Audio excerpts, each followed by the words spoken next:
आजकल की modern generation जब शादी करने जाती है तो पंडित जी सबसे पहले पूछते हैं आपका गोत्र क्या है। कई लोगों को लगता है कि ये जातिवाद या पुराने जमाने का अंधविश्वास है। कहा जाता है कि एक ही गोत्र यानी सगोत्रा में लड़के और लड़की की शादी नहीं हो सकती, उन्हें भाई बहन माना जाता है। लेकिन क्या इसके पीछे कोई विज्ञान है? आइए मॉडर्न जेनेटिक्स को समझते हैं। इंसानी शरीर में 46 क्रोमोसोम्स होते हैं, 23 पिता से और 23 माता से। इनमें से 23वां जोड़ा सेक्स क्रोमोसोम होता है। महिलाओं में ये XX होता है और पुरुषों में XY। अब ध्यान से सुनिए, जब एक पिता अपने बेटे को जन्म देता है तो वो अपना Y क्रोमोसोम देता है। ये Y क्रोमोसोम कभी नहीं बदलता। ये हजारों सालों तक पीढ़ी दर पीढ़ी पिता से बेटे में बिल्कुल अनचेंज्ड, बिना बदले ट्रांसफर होता रहता है। यहीं पर भारतीय ऋषियों का सुपर साइंस सामने आता है।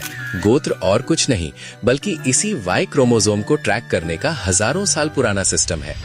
हिंदू धर्म में 8 मुख्य गोत्र हैं जो सप्त ऋषियों यानी कश्यप, भारद्वाज, विश्वामित्र आदि के नाम पर है। अगर आपका गोत्र भारद्वाज है तो इसका मतलब है कि आपके अंदर जो Y क्रोमोसोम है वो सीधा हजारों साल पहले के ऋषि भारद्वाज के DNA से आया है। आप सचमुच उनके वंशज हैं। अब सवाल है, एक ही गोत्र में शादी क्यों नहीं करनी चाहिए?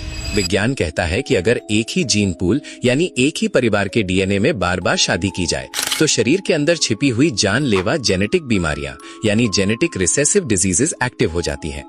इसे विज्ञान की भाषा में इनब्रीडिंग डिप्रेशन कहते हैं। इसके कारण बच्चे अपाहिज, मंदबुद्धि या कलर ब्लाइंड पैदा हो सकते हैं। यूरोप के राजघरानों में आपस में शादी करने के कारण उनकी पूरी नस्ल बीमारियों से बर्बाद हो गई थी। लेकिन भारतीय ऋषियों को ये बात बिना किसी माइक्रोस्कोप या जेनेटिक लैब के पता थी।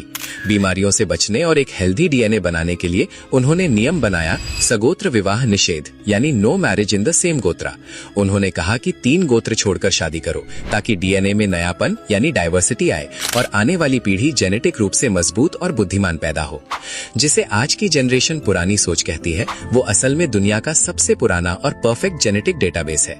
ग्रेगर मेंडल यानी फादर ऑफ जेनेटिक्स ने DNA की खोज 19वीं सदी में की, लेकिन भारतीय ऋषि हजारों साल पहले हमारे DNA को सुरक्षित कर चुके थे। सनातन धर्म के इस अचूक विज्ञान को अपने परिवार के साथ शेयर करें तथा कमेंट्स में अपनी राय बताएं और फॉलो करें अनसीन भारतवर्ष।